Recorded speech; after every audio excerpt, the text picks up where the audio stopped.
মধ্যপ্রাচ্যের রাজনৈতিক মঞ্চে আবারও বিস্ফোরক মন্তব্য। এটি ঘিরে এখন তোলপাড় আন্তর্জাতিক অঙ্গন। ইরানের পার্লামেন্ট স্পিকার মোহাম্মদ বাগের গালিফা এমন এক দাবি করেছেন যা সরাসরি চ্যালেঞ্জ ছুড়ে দিয়েছে যুক্তরাষ্ট্রের বৈশ্বিক অবস্থানের দিকে। বাকুতে আনুষ্ঠানিক ও আইসি পার্লামেন্টের ইউনিয়ন সম্মেলনের ফাঁকে তুরস্কের পার্লামেন্ট স্পিকার নোমান কুরতুল মুজেস সঙ্গে বৈঠকে গালিফা বলেন, সাম্প্রতিক সংঘাতে যুক্তরাষ্ট্র ও তার মিত্রদের ভুল শাস্তির ধারণা ভেঙেছে। গালিফাদের এই যুদ্ধ শুধু সামরিক সংঘাত ছিল না, এটি ছিল ক্ষমতার ভারসাম্য বদলে দেওয়ার লড়াই। গালিফার ভাষায়, আমরা প্রতিরোধ করেছি, আমরা পাল্টা জবাব দিয়েছি এবং শত্রু লক্ষ্য পূরণে বাধ্য হয়েছে।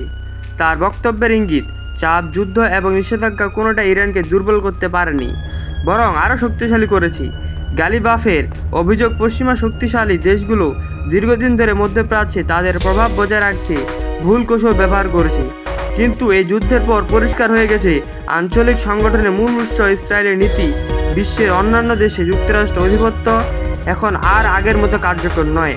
গালিবাফের বক্তব্য, ভবিষ্যৎ মধ্যপ্রাচ্য দাঁড়াবে নিজ শক্তির উপর, যেখানে নিরাপত্তা, অর্থনীতি এবং সিদ্ধান্ত সবই নির্ভর করবে আঞ্চলিক দেশগুলোর নিজেদের শক্তির উপর। তার হুঁশিয়ারি ছিল পরিষ্কার, আমদানি করা নিরাপত্তা যুগ শেষ, এখন সময় নিজস্ব নিরাপত্তা। এই বৈঠকে তুরস্কের স্পিকার নুমান কুরতুল মজলুম মন্তব্য করেন, ইরানের বিরুদ্ধে সাম্প্রতিক সংঘর্ষ আন্তর্জাতিক আইনের দৃষ্টিতে গ্রহণযোগ্য নয়।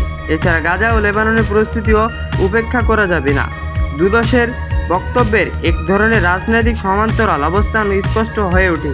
এ ধরনের বক্তব্য শুধু কূটনৈতিক বার্তা নয়, বরং এটি রাজনৈতিক অবস্থা যা পশ্চিমা বিশ্ব ও মধ্যপ্রাচ্যের শক্তি ভারসাম্যে নতুন বিতর্ক তৈরি করেছে।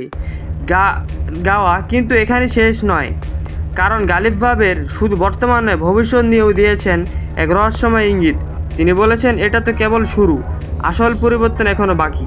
তবে কোনো পরিবর্তন কারা হারাতে চলেছে প্রভাব, আর কোন নতুন জোটে ইঙ্গিত দিচ্ছেন তিনি? এই প্রশ্নগুলোর উত্তর এখনও জানা যায়নি, আর আড়ালে লুকিয়ে আছে আসল রাজনৈতিক ঝড়ের ইঙ্গিত।